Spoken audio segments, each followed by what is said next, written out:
Kia ora koutou. Welcome to today's webinar for SMEs about our new guidance, the Starter for 10 SME Sustainability Reporting Guide. The Centre for Sustainable Finance developed this guide to support small and medium-sized enterprises in New Zealand on their sustainability reporting journey. I'm Jo Kelly, the Chief Executive of the Centre for Sustainable Finance, and I was so pleased to work on this guidance with the team at KPMG who led the project, and that's Nick Swallow, Laura McReynolds and Cleo Gilmore. Welcome everyone to today's webinar, the purpose of which is to provide New Zealand businesses with more information about the Starter for 10 and how you can use it to get started with sustainability reporting. You may be a smaller supplier to larger businesses and corporates. You may be a larger business looking at sustainable procurement, or a financial institution that is looking to de-risk your portfolio. It is our hope that with the Starter for 10, you will find it useful in discussions with your various stakeholders, whoever they may be. And to support that outcome, we'll be making the guidance available in coming weeks through a Creative Commons license. This means that you'll be able to copy and distribute the material in any medium or format in an unadapted form. Our goal in doing that is to make it available as a tool that you can use in those conversations with your own customers, suppliers, and employees, and we are working through the practicalities of that at the moment. So in terms of today's webinar, I will provide a brief overview of the Centre for Sustainable Finance for those who are not familiar with us, and then I'll hand over to Florence van Dijk, who's the Global Sustainability Lead at New Zealand Trade and Enterprise. Florence will provide some global context around the importance of sustainability reporting. Then Nick, Laura and Cleo will explain the guide itself. And after the presentations, we've allocated around 20 minutes for Q&A. So you'll have a chance to ask questions from the KPMG team about the guidance. We have muted audiences' microphones to ensure we get through the content in the allocated time. So please do post any questions that you have during the webinar via the Q&A button at the top right of your screen. We'll address them after the presentations in the Q&A session, and that will be managed by Jonathan Williams, the Centre's Director of Stakeholder Engagement and Communications. Next slide, please.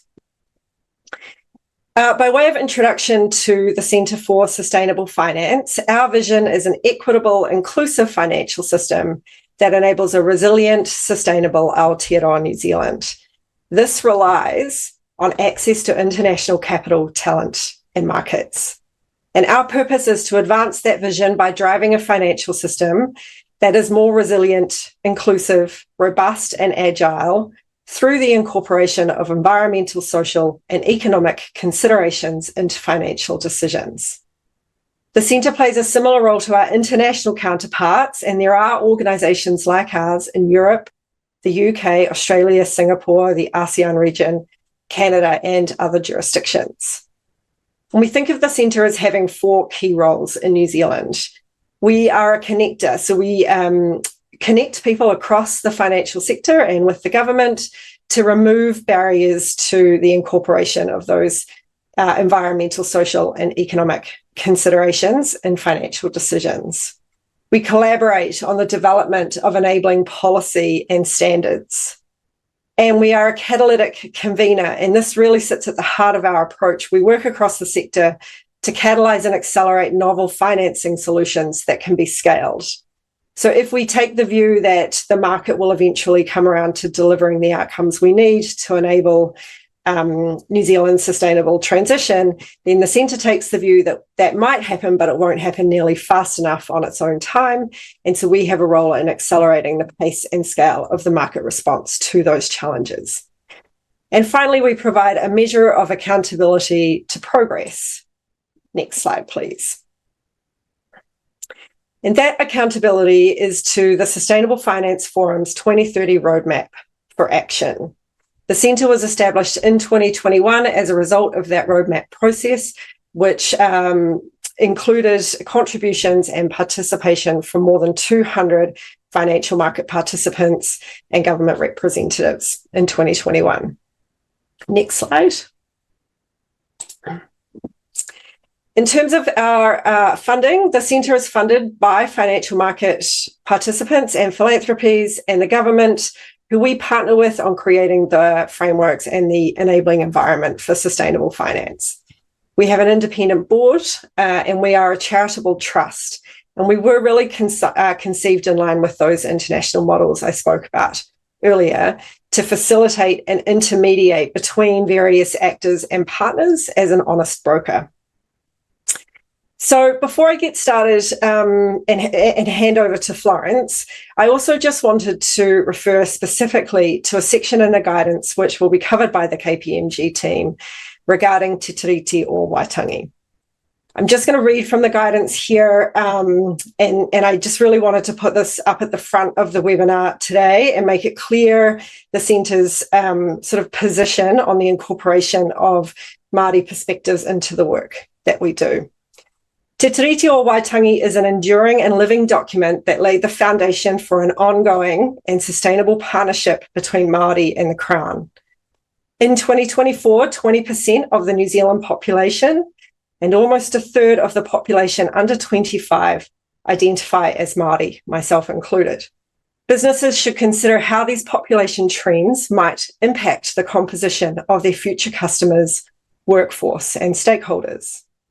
Climate change and future challenges facing our society do require new ideas and ways of thinking. Understanding and incorporating mātauranga Māori or Māori knowledge within your business offers the opportunity to add diverse perspectives and approaches to sustainability. It is generally agreed that Te Tiriti o Waitangi consists of 3 articles, although there is often mention of the less known 4th article. Over time, interpretations led to the expression of these articles as principles, including partnership, participation, self-determination, equity, and protection. For this guidance, we have drawn on the articles themselves, and I'll leave it to the KPMG team to speak more about the guidance itself. In other areas of our work at the Centre, we work really hard to ensure that Māori perspectives are included throughout the process, and outcomes and effects on Māori of our work are duly considered through those processes. This includes the development of a national sustainable finance taxonomy for New Zealand, and also our recommendations to the government that will inform the government's sustainable finance strategy. So with that, I will hand over now to Florence, who can speak to us more about the international context for sustainability reporting.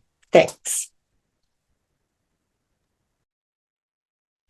Kia ora, Joe.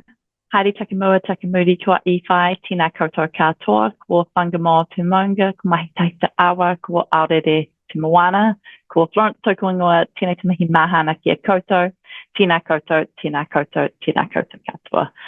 Kia ora te whānau, thank you so much to KPMG and Centre for Sustainable Finance for having me as part of this special webinar. I'm the Global Sustainability Lead at New Zealand Trade and Enterprise, and I just wanted to paint a summary of the international context. Acting on sustainability is, of course, the right thing to do for the planet, but it has also become a ticket to play in many of our key export markets. It's becoming an expectation from regulators, from customers, and from consumers. If we can just pop over to the next slide, that would be great. Cheers. And one more, thanks. And this matters because New Zealand exports account for 1/4 of our economy. Even if you on this call don't export, someone in your value chain likely does. We're a globally connected country dependent on trade. So this international context is important. And what are the reasons behind this change? We are seeing a shift internationally for 3 key reasons. And I could talk on this all day, but I will just briefly touch on them before we dive into a deeper session on the guide with Nick and Claire. So firstly is the rapid implementation of sustainability regulation internationally. Just one example of this to bring it to life is climate-related disclosures. In 2021, no country in the world regulated climate-related disclosures. Today, 85% by value of New Zealand exports are going to countries with climate-related disclosures proposed or in force. What this means in practice is that large companies, usually listed companies, need to disclose their climate risks. And in order to do that, they usually need to understand the carbon footprint of their own company and also of their suppliers. That means that any New Zealand company which wishes to sell to one of these large listed companies in our major export markets, the likes of the UK, Australia, Singapore, Japan, Malaysia, China, parts of the US, although as of last week, maybe that will change. But companies that are looking to export to those markets, they will need to understand their carbon footprint so that their customer can meet these now legal requirements. And carbon is just one example. The UK and Europe's Green Deal goes much, much further with regulations on modern slavery, deforestation, on packaging that all impact businesses up the supply chain, including, of course, New Zealand companies. Plus, there is now carbon taxes in play in Europe. And while these only cover high carbon products at the moment, like concrete or fertilizer, it may soon extend to other products, including potentially the agri sector. And my gut feeling is that with the rise of protectionist policies, we might see carbon taxes in other markets too. In fact, there's already discussion on this, one of our biggest export markets, Australia. Moving on to that second point there, a second key driver behind this change in global context is multinationals. Retailers are setting even higher standards in some cases than governments. See multinationals like Danone, Nestle, Mars, Tesco, McDonald's, these huge conglomerates are requiring their suppliers not just to measure their carbon footprint, but often to share carbon reduction plans that reflect science-based targets. So that usually can be around a 30% reduction in gross carbon emissions by 2030. We're also very interestingly seeing the Brussels effect in play. So what that means is that these multinationals are applying a European standard across their business globally for consistency. How we see that play out is McDonald's, for example, requiring in China carbon reduction plans from its suppliers, which of course implicates New Zealand companies. We saw this Brussels effect in practice, very interestingly, at the recent Prime Minister's trade mission to Thailand and the Philippines. These markets, which may have traditionally been less concerned with environmental social governance when it comes to business, are now placing an emphasis on sustainability, which is largely driven by those multinationals applying their international standard in those markets. And onto the final point there, while consumers are no longer the primary driver of sustainability, they do still care. Our NZTE research, New Zealand Trade and Enterprise Research, which surveys target consumers in our biggest export markets, being China, US, Australia, Japan, the UK, shows that the majority of consumers do want to purchase sustainable products. More than 50% say they purchased more sustainable products this year than last year, but they are not necessarily willing to pay more for them. And one final point on this that I thought it was really important to raise is that consumers have become much more discerning when it comes to sustainability. There has been a huge backlash against greenwashing. That same research that we did of those target consumers in our biggest export markets show that 70% find it challenging to determine if a business is sustainable, and nearly 50% believe businesses are being dishonest when it comes to environmental and social commitments. 50% believe that businesses are being honest. That is significant, and I think it presents a significant opportunity for New Zealand companies because consumers are not looking for perfection in this space. They're looking for honesty. They want to see businesses who do their homework, who take action, don't just plan to act. And they want to see businesses reporting on those efforts transparently. So The Starter for 10 is a great way to do that, while also making headway on what might be required from regulators and multinationals in international markets. I will now hand over to Nick Swallow, from KPMG, one of the authors of the guide, to share a few more details on how you can use it to get started on your sustainability journey. Kia ora. Kia ora tātou, ena mana, ena reo, e roa rangatira mā, ko Nick Swallow aho, tēnā koutou katoa. I'm a director at KPMG, and thank you very much, Florence, for providing that really useful context on international markets and discussion around transparency. I'd just like to point out that we will be taking questions at the end of this webinar, so please do add your questions in, and at the end we will get to those. We're going to briefly run through the context of the guide, the content of the guide, and then finally how to use the guide with myself, Laura, and Cleo, who we all helped author this. If we could move to the next slide, please.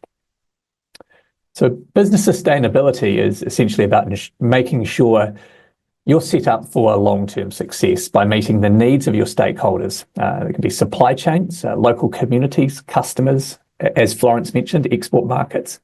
And obviously with the emphasis of this guide, also your bank and finance partner. But I think business sustainability also acknowledges that business is a powerful agent for change and improving outcomes for the planet and for people. It's not just for larger businesses, this effort, as there is no sustainable economy without all businesses adopting sustainable practices. And ultimately, for businesses to act, there needs to be an incentive to act. And this incentive will be different for each business. It will often not just be one factor. And as we find in the work that we do with our clients at KPMG, there's many things that build up the case. It may be that a business owner is hearing from their staff what a competitor is doing, or being asked to respond about their sustainability efforts in a tender process. However, many small to medium-sized businesses want to act, but feel they lack the time, resources, and knowledge to implement these practices. So while many acknowledge it's important, they don't often feel equipped and aren't sure where to start. This is where this guide is aimed at. It's for all SMEs, and not just those who have born sustainably or have come into the world with a sustainability focus. So the Starter for 10 is designed to reflect this by helping you, the reader of the guide, start by measuring and actioning the topics that will create value for your company and stakeholders. It provides you with what to measure, how to do so, and points businesses in the direction of how they might reduce their impact. Creating value will look different to different stakeholders. It might be helping your customers understand the emissions of your business and their supply chain, creating training and development opportunities for staff so that they're set up to help your business succeed in the future, or reducing waste and improving efficiencies. These topics give you a holistic view to understand and improve your business sustainability. And it's also about managing risk, such as what Florence is mentioning, new regulations arising in export markets, or increasing insurance premiums, and being ahead of these and understanding what is happening. So getting this right today is about supporting your long-term relevance to stakeholders and ultimately building your business's resilience. If we could move on to the next slide, please. So this guide, as the name suggests, is about getting started. The challenge for us in writing or putting together this guide was reducing the content rather than adding more in. We took the time to write less to make it more usable. And this is a tool that will help you take the first steps to engage with business sustainability. A lot of information already exists around these topics. They aren't new. We compiled useful resources and included them in the guide. Some of these are frameworks for measuring. Some are further guidance to writing policies or understanding risks and opportunities. And the guide aims to be a one-stop shop on information you could be recording, how to get it, how to go about getting it, and why it might be relevant to your business. But as I mentioned, each business is different, Some topics may be relevant to your business, some may not. And the guide aims to be broadly applicable and isn't focused on any individual sector. Businesses will need to decide which areas to focus on and consider why, taking into account your stakeholders, as I've mentioned. It is a starter, so we acknowledge that more topics could have been added, but we didn't want to increase the complexity. So, for example, nature and biodiversity is not included, but may be important for businesses, particularly those with a direct dependence on this. So that's something that maybe businesses would consider outside of the guide. Now, larger institutions are grappling with how to support SMEs taking part in the sustainable transition. So this is not just banks. We feel that the guide has relevance also into supply chains, government entities, insurance companies, and other financial institutions that have an interest in SMEs, in the sustainable transition for SMEs. But for those SMEs on the call, the Starter for 10 helps you get ahead of this by focusing on 10 topics you are most likely to be asked about. While we can't guarantee that it covers off all the requirements, we feel it's a good start, and it's always important to check in with stakeholders as a part of this process to ensure we're on the right track. So with that, we'll move on to the next slide, which we will talk about how this guide was developed. So initially, we reviewed global sustainability frameworks. So that's the top of this funnel, something of an acronym soup there. And what we did was we looked at what these frameworks are asking for and heat mapped the topics of most relevance so that we could look at those most commonly requested. We then cross-referenced that with other guides that have been developed in other markets for SMEs in sustainability space. So it draws upon these frameworks, but I have to point out that it does, if you follow the guide, it does not mean that you'll necessarily be compliant with those frameworks. The benefit of using those frameworks, though, is that in the future, should you choose to align to those, you would be in a better position to do so. And it may also be what your stakeholders could be asking for, as these are the most commonly used sustainable frameworks globally. From using those frameworks and developing the shorter list of topics, we worked through a series of interviews with the banks, with New Zealand Trade and Enterprise, and a standard setter, the External Reporting Board. And that was to ensure that the Starter for 10 is locally relevant and consistent with what financial institutions are currently focusing on, and where NZTE is seeing, from their perspective, what businesses need to be working towards in their export markets. Following this, we tested this guide with SMEs to understand the challenges they have in obtaining data, which metrics they're being asked for the most, and which frameworks they are using as well. As Joe mentioned, Te Tiriti o Waitangi was brought up by many of those people we spoke to in the process, and the impact of the treaty was considered to be important across many of the sustainability topics. As a result, we've included a separate section on the treaty and considerations on how to link this across several topics. So if we could move on to the next slide, please. And from here, Laura is going to walk you through the various parts of the guide. Thank you. Thanks, Nick, and kia ora. I'm Laura McReynolds. I work in KPMG's Sustainable Finance and Consulting team, and I will be taking you through just a high-level view of the different topics that we've included in the guide across planet, people, and governance. The real value, though, will be actually in using the resources, understanding how to get started, and delving into some of the content. As Nick said, there are some other topics, some other metrics across the sort of the huge range of sustainability areas we could cover. But the ones that we've included in the guide are really the ones that came through as the core for the majority of businesses across New Zealand. Each section will cover what the topic is, what the most relevant metrics are that you might be asked to report on, and how to get started with some further information and links.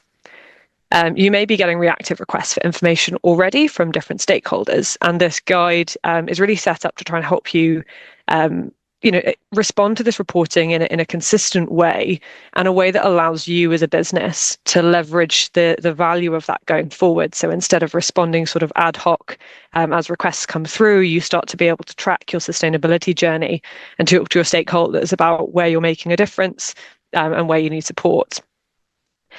So turning to the planet section, only 2 of the 10 topics in this guide come under the planet section. There was a strong focus across reporting standards and frameworks that we explored in the sort of planet and environmental space, but these can be fairly technical topics. So we've concentrated here on emissions and waste as the 2 key areas for small to medium businesses to get started with. They tend to be the most asked for across global standards, and are seen as much more sort of relevant and achievable for SMEs in New Zealand. Emissions is one of the first things that we see large customers asking their supply chains. There are mandatory reporting requirements across many trade partners for New Zealand businesses, as Florence referred to earlier. So it's really, while it is a more technical area, it might be something that you need to take a little bit longer to get set up to understand where emissions are coming from, where in your business is best placed to hold on to this reporting requirement, and whether you need external help. It really is a valuable place to get started, and there's no getting away from it. The other area of waste is one that can be a little bit easier to tackle, but is really important. So reducing your waste as an organisation can also help reduce costs. It helps build in efficiency, and often you can speak to your local waste provider or removal services to help you with understanding getting started. So would really encourage getting started with both of those topics relatively early, so that you have the time to engage with external stakeholders as you need to. Moving on to the next slide, please. We can talk to the people section, which can sometimes be referred to in different standards as social, but it broadly covers sort of how a business manages and treats its people, how it contributes to or impacts society. And this is an area that financial institutions, investors, customers, and employees have a high degree of interest in. Sustainability in a people context includes your responsibilities as an employer, understanding who is working for you and how they're looked after. This is an area that we have seen small businesses are already doing an awful lot of work, managing your teams, investing in training, health and safety. But the guide offers a little bit more information about how you might be able to record this, what you might want to be reporting on to show that you are demonstrating impact in this space, and where to get started. The people section starts with your basic legal requirements. So there are areas that businesses will be aware of. There are regulations, legislations in place, such as health and safety, where there's things that you are required to be doing in order to show that you're looking after your workforce.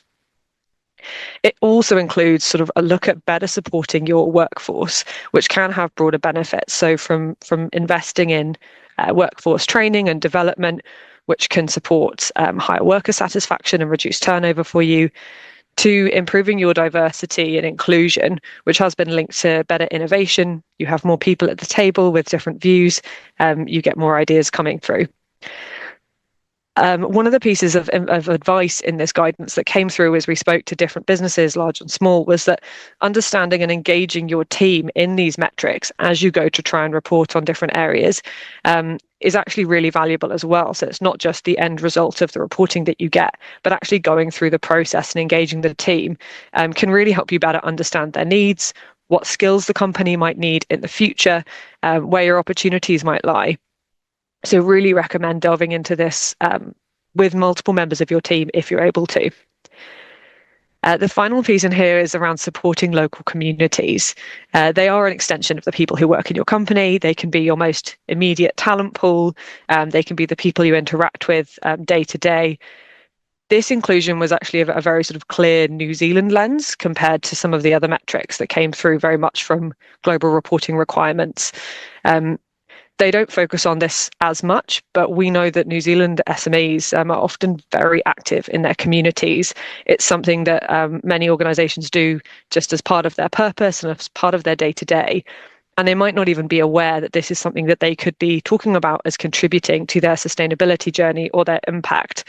So there's some information in there around how you might be able to capture some of the activity you're doing in this space and communicate it with your stakeholders to reap the value, not just of doing that with your communities, but of letting your stakeholders know that this is something that you are doing and taking seriously. And next slide, please. Finally, the governance section. Governance doesn't always mean you have to have a board or set procedures in place, even though that can be sort of what people immediately go to. The topics in this section are really key indicators of how a business manages its decision-making, its operations, its compliance with regulation, and looks forward at its risks and opportunities. You may already be doing a lot of this work, but not have formal processes or policies in place. For example, having your meetings with the right people when a risk arises, but you don't document that. The benefit of capturing some of these key guiding principles, policies, and what guides your business is that you can ensure consistency as you grow, as you scale, and you can show your supply chains, your customers, your banks, and your investors that you do have that good governance in place. So there's a fair amount of guidance in there around how you might start documenting what you do have in place. It's not focused on, I guess, all the policies under the sun you could possibly have, but again, going what's right for your business and how do you capture the value of having that good governance in place. The last two topics in governance are a little bit broader. They ask SMEs to think really broadly about the risks and opportunities and acknowledge that no business operates as an island. Considering supply chain and climate risks support you to understand the wider context that your business exists in and the external impacts that may challenge your ability to go about your operations, reach your customers, access your supply chains. This is really important for protecting your business into the future, with climate risk really being a focus here. Understanding how climate risk can impact your business is really key for future-proofing your operations, your legacy, and understanding where the right places to invest in are going forward. It is likely that your business is already experiencing some impacts from climate change. It might come through as changing insurance premiums. It might be that workers are unable to come into work because they've been impacted by flooding or storms at home. We've broken down this section really to start with helping you understand what those current climate impacts are, so you can start thinking about how your business can plan and respond. It is a broad topic and it can get complicated, but we'd really encourage organisations to start with that first step. It's something that large organisations are really focusing on, and they'll start looking to their supply chains to understand what they're doing to protect themselves and sort of ensure consistency into the future. That may feel like a daunting list. Appreciate it's a real whistle-stop tour that we've given today at a high level, but the guide does provide more information, links to where you can get support, and how you might start thinking about each topic in this space. We can't emphasize enough that this is a starting point. You do not need to tackle all of these at once. And we show in here how you can get started and where you may want to progress next, really acknowledging that this is a journey, whether you are a large or a small business. This is a journey that, the sooner you get started, the better. And the more you can engage stakeholders and others around your business to make sure that you're getting the help and support that you need. So I will hand over now to Cleo for more information on that and how to use the guide. Amazing. Thank you, Laura, and thanks, Nick and Florence, for those insights. Tēnā koutou katoa, ko kititia te maunga, ko mate a te awa, no otipoti ahau, ko Cleo Gilmore tōku ingoa. My name's Cleo. I work in KPMG's small and medium business, specifically on sustainability. And as Nick and Laura have mentioned, this guide's all about really just getting started. And so we understand that even us talking you through this guide, when you go and pick it up, 30-something pages can feel a bit overwhelming. So I'm just going to share a quick few tips on how to get the most out of the guide and really how to get started with Starter for 10. So first of all, as Laura's just mentioned, it's about engaging with and understanding each topic. So take some time to look through the guide, go through each of the metrics and each of the 10 topics. It's likely that a lot of them are actually already quite familiar to your business, things like health and safety, maybe waste. And there's some which probably, if they're not new, they might be reframed in the context of sustainability. Laura gave a really good example just then of climate-related risk. Is something you might not have thought about in the context of climate before, but actually there are things that are probably impacting your day-to-day operations. Then consider which topics are most relevant to your business. So every business is different. Every business is going to have different sustainability priorities. Your stakeholders will have different sustainability priorities. And it might be the case that not all of these topics will apply to your business. As Nick has said, this is voluntary guidance, and it's up to you to decide what's most important, what's going to have the most impact, and where you'll be able to create the most value for your business and your stakeholders. And as you're going through all of this, consider what information you already have access to. It's quite likely the beginnings of the information, or a lot of this information already exists within your business. It might be spread amongst teams, amongst different people, but it's worth having a look at where you can already tackle some of these topics. Talk to other SMEs in your network as well. See what they're focusing on, see where their challenges are, and share solutions. The more we can share information, share solutions, the easier this will be on all of us. And it's also important to know that you don't have to tackle all of these 10 topics at once.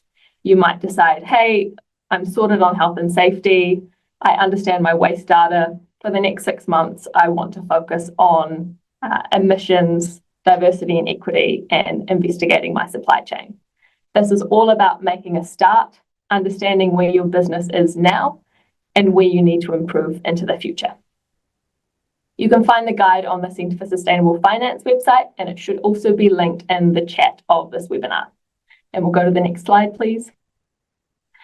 Finally, talk to your stakeholders. This guide is designed for you to be able to pick it up and make a start with it, but there is so much resource out there and so much support out there for SMEs. This guide was specifically designed for SMEs and their financial institutions, so your bank. So talk to your banker about it. Understand where their priorities are. Ask them if there's any support available or what might be coming down the track for you. For your bank, you getting started on this, and for them having a portfolio of New Zealand SMEs that are taking action on sustainability is in their best interest. But your bank is not your own stakeholder, right? Florence just spoke really well on the impact we're seeing large and multinational customers having on sustainability for SMEs. As part of their supply chain, this is a huge concern for them. And what we're seeing with our clients is being proactive about having those conversations with your customers and understanding where their priorities are, how you can help them create value is really well received. Talk to your partners and your suppliers as well. We're seeing things like logistics partners create dashboards for companies to understand their emissions profiles. Your waste provider might be able to help you do a waste audit and understand your waste profile more. So the more you can have these conversations, understand what's available, it's likely there's more resource out there than you think. Again, talk to your team and your community, not just about the people section either. It's likely people really do care about these topics. And it's not about being perfect. It's about being honest about where you are and being transparent about the goals you're setting and the action that you're taking and taking that action. And then finally, engage with the various business networks and events that are going on. Starter for 10 is just one piece of advice that's available. Had the wonderful Florence from NZTE who do some great work with New Zealand businesses exporting. Locally, there's things like your regional business partners, and there are a number of other organisations and resources linked within the guides. With that, I'll bring back all the speakers on for question and answers, and we'll open up the floor for the questions. Thank you very much, Cleo. Yes, so can we have the next slide, please? Cleo, Yes, I'm Jonathan Williams from the Centre for Sustainable Finance. I see some of the people on the call have already noticed this, but there's a Q&A button on the top right of your screen. So I would like to spend the next 15, 20 minutes or so going through some Q&A. So please feel free to submit any questions you may have via that Q&A button on the top right of your screen. We've also received via the registration process a number of questions, and I'd like to start with some of those. So the first question is, how does the Starter for 10 guide link with voluntary markets for biodiversity, credits, and other ecosystem services? Nick, would you like to take a crack at Sure, that one? Yep. So as I mentioned probably in my piece, while nature and biodiversity came up as an important topic, particularly for stakeholders of SMEs, the feedback we've heard from SMEs was that this is a complex space that even large and well-resourced corporates are still new to. I think just last week we only saw our first TNFD report produced in New Zealand by the Port of Littleton. So for this iteration of the guide, and hopefully there will be more in the future, we wanted to focus on what was achievable and relevant to the majority of SMEs in the current time. For that reason, there is no link to biodiversity credits and other ecosystem services from that perspective. But as we've also highlighted in the discussion, this doesn't preclude any SMEs from being involved in those. And as I mentioned, particularly those businesses that have a reliance upon the natural capital for their business, the natural world, should be considering some of these topics. I'll leave it there, Jonathan. Thank you, Nick. The next question is, what are SMEs most likely to be required to report on ESG in the short to medium term? Nick, can I have a crack at that? And I think Florence may have some comments on that one too afterwards. Yeah, look, I think as we mentioned, the guidance here is voluntary. However, the measurement of topics covered here might be required in some sectors and with some stakeholders and with some customers. And I think probably the example that was in a webinar that Florence did recently from NZTE's perspective was that Tesco requiring emissions data from certain food producers. So while this is voluntary guidance, many SMEs may start to find or have already found that there are being requests from various stakeholders around information for them in terms of what's being required in those supply chains in the example I gave there. But equally also, it's a good place to have a conversation with your bank about it as well. Lawrence, I don't know if you have anything to add. Thanks, Nick. I think that covers it. But yeah, what we're definitely seeing is carbon is usually the first question that's being asked internationally, and that is usually a flow-on effect from carbon-related disclosure regulation. On top of that, I would say if you are in an industry or a sector that has a real ethical hotspot, like you sell chocolate and you source that chocolate from West Africa, then modern slavery should probably top of your list. So knowing what your stakeholders care about and any hotspots in your industry is also important. Thanks, Lawrence. The next question is, will accountants manage ESG reporting with end-of-year financials?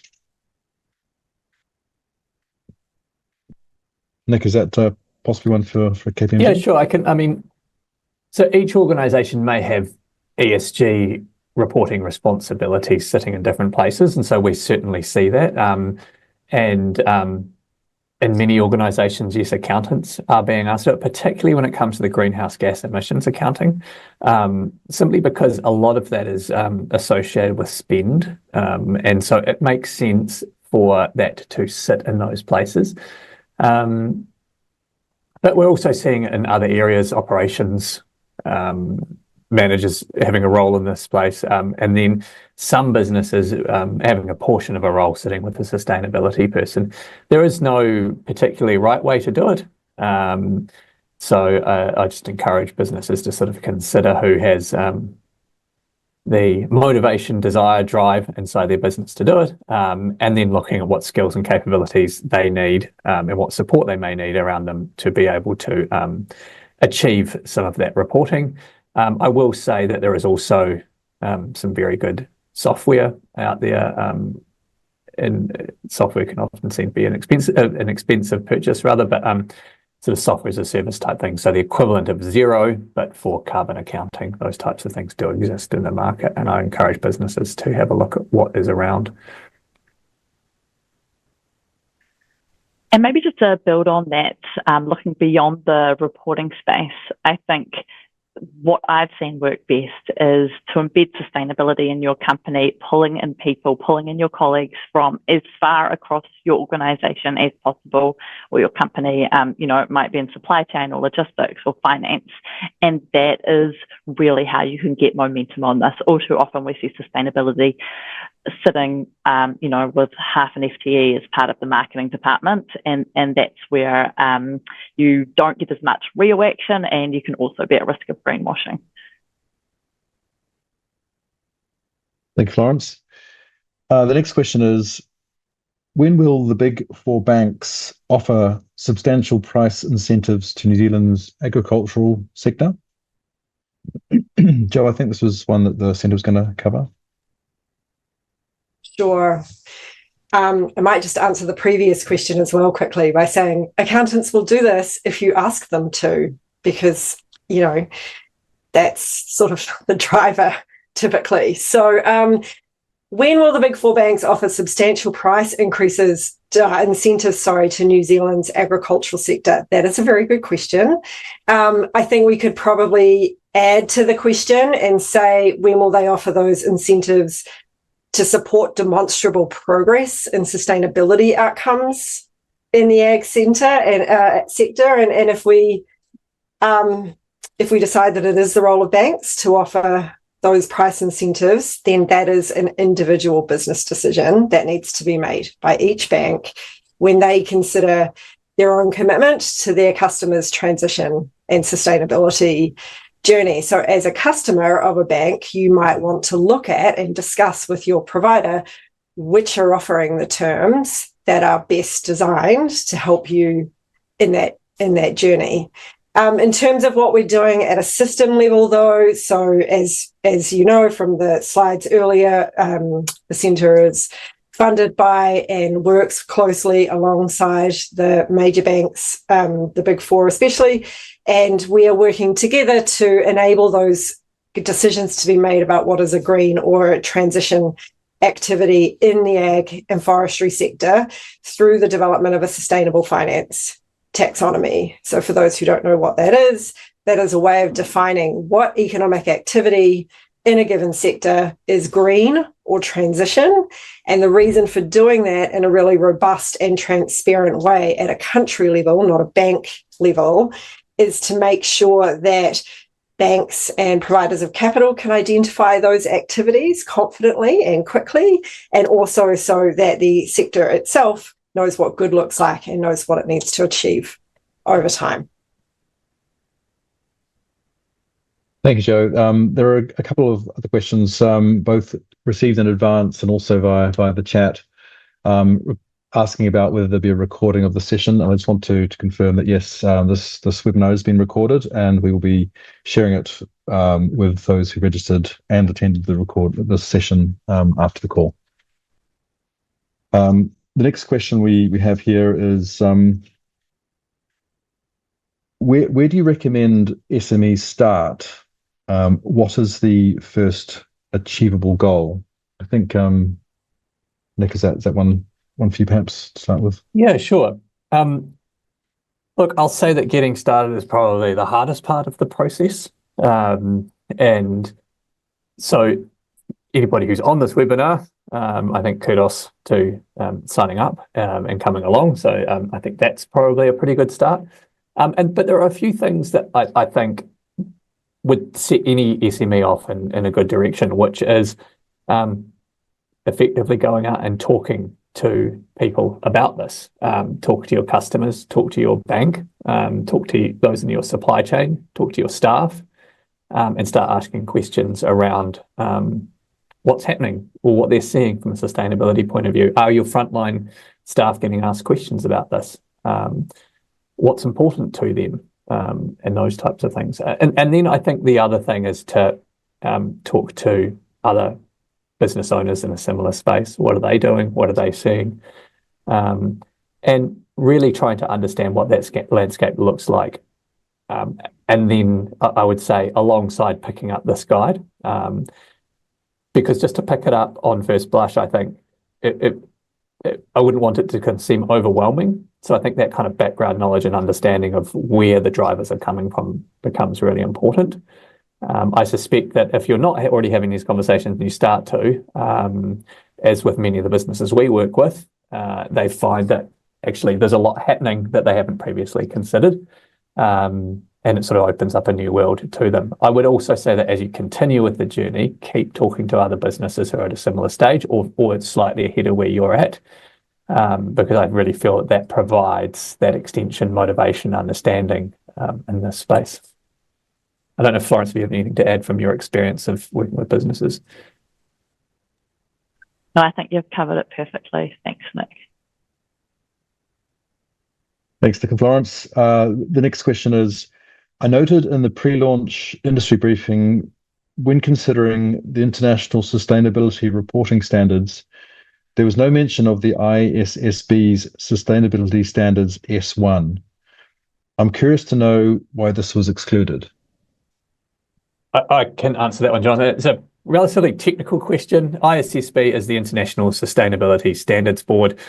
It is a standard setting body that has set voluntary standards globally, but they have been picked up by many jurisdictions. Most notably, Australia has introduced ISSB, or the majority of the ISSB standards, into their sustainability approach from a or from a disclosures perspective. It's also in Japan, Brazil, many other jurisdictions being introduced. ISSB in itself is actually a disclosure approach. It sets out the requirements for disclosure, the governance processes, how you identify sustainability related risks and opportunities, how to manage them and their performance. It doesn't go into the actual sustainability topics. And what it does is it relies upon what's called the SASB, which is the Sustainability Accounting Standards Board's approach to topics. So those are more individually aligned with the topics that we're outlined in our area, and it's also complemented by another set of topics called the Global Reporting Initiative. So we looked at the structure of ISSB and said, well, that uses SASB and that Global Reporting Initiative topics, and those topics are far more practical to implement. So what we aren't doing is giving a disclosure framework here and sort of how to go about engaging with stakeholders and those types of things. We're just going, these are the topics that you should consider focusing upon. So ISSB was clearly an approach that is used a lot globally, and we looked at the approach, but we went down to actually the topic level, which is covered by those other two frameworks. Thank you, Nick. Thanks so much for that. A few more questions via the meeting chat today. Are we seeing any country level reaction to the sustainability of country level trade partners?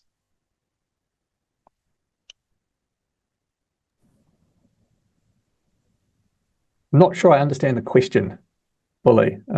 Country level reaction to the sustainability of country level trade partners is how it's worded. Oh, right. Has there been?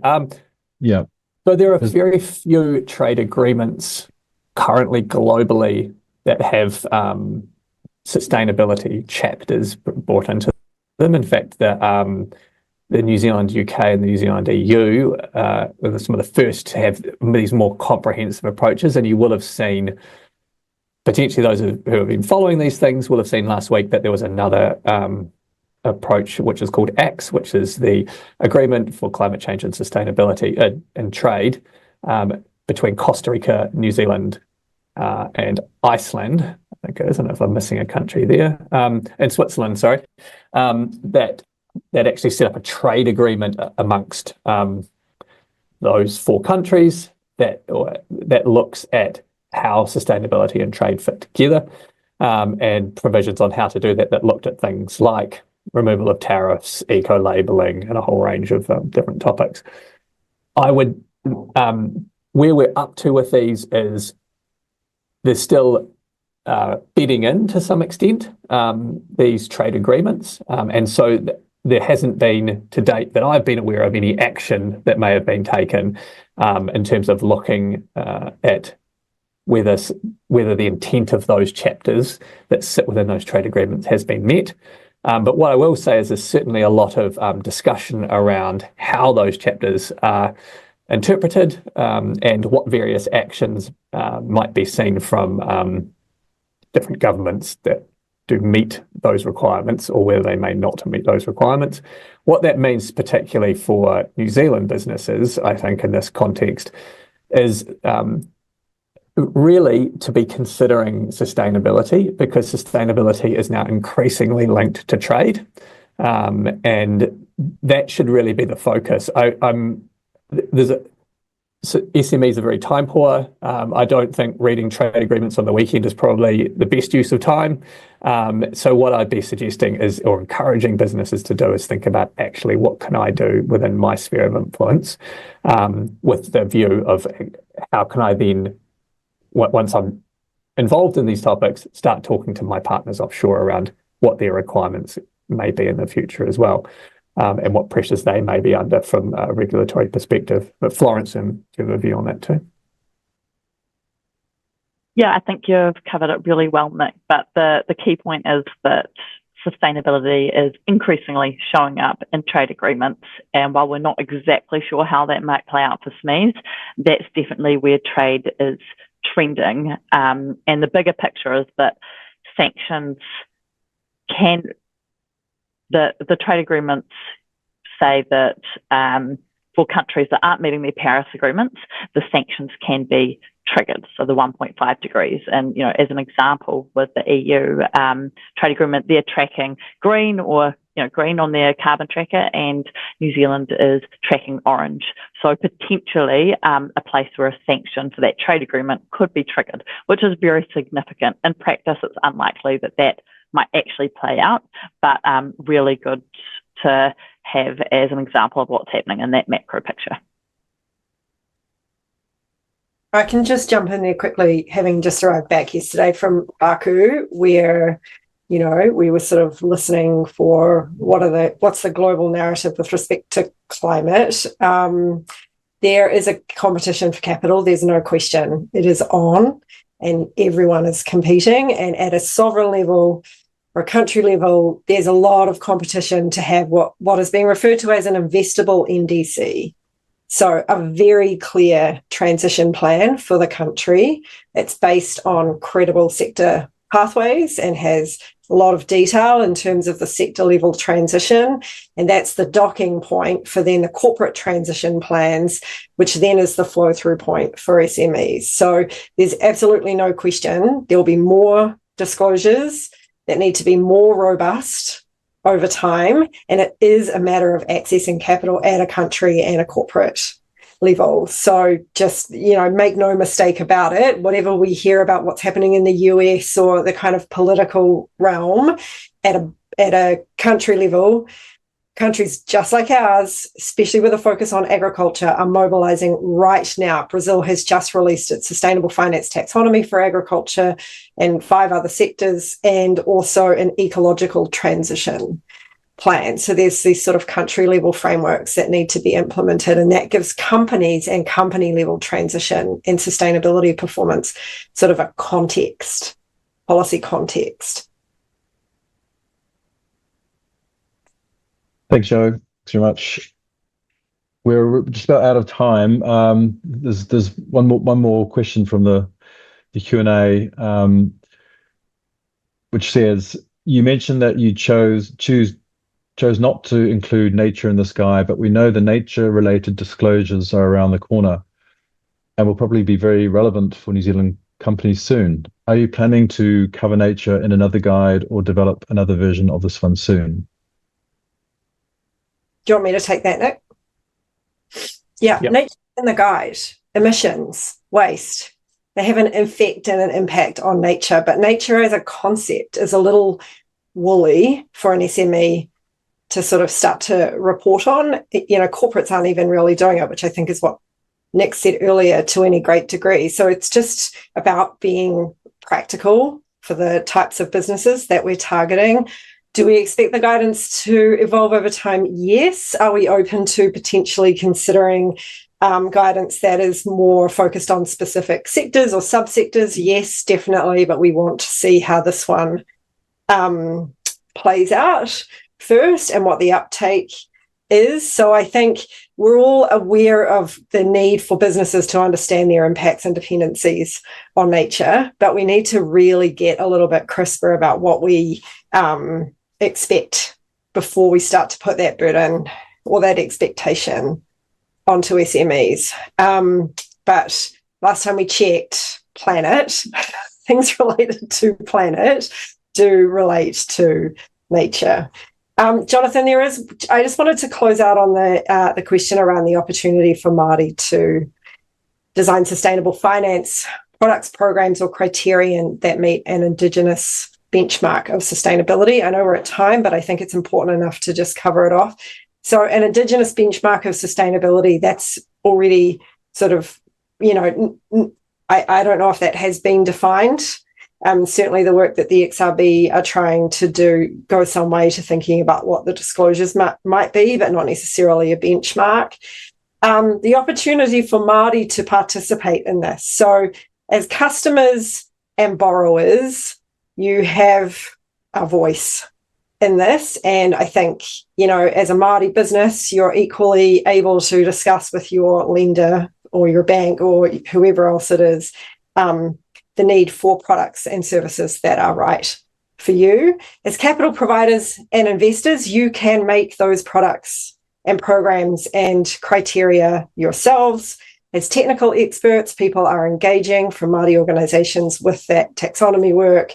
And as employees, for example, in banks and Big Four, Māori people, have an opportunity to sort of get in the game on this as well and help their own businesses to develop products and services that are right for customers. So hopefully there's a number of ways to engage, certainly in a kind of formal way. The centre is making every effort that we can to make sure those perspectives come through those national frameworks. Thank you very much, Jo. Thanks for that. We're at time, so I think we should wind up the webinar now. Just a couple of reminders at the end here. Just a reminder that the Starter for 10 guide is available on the Centre for Sustainable Finance website. If you haven't already done so, I encourage you to download it, have a read, and discuss it with your various stakeholders. And please also do let other SMEs in your network know about the guide. That concludes the webinar briefing today. We hope you found it useful and that the Starter for 10 will help you in your sustainability-related discussions with your various stakeholders and help you get started with your sustainability reporting journey. Thank you for attending and have a good rest of your day.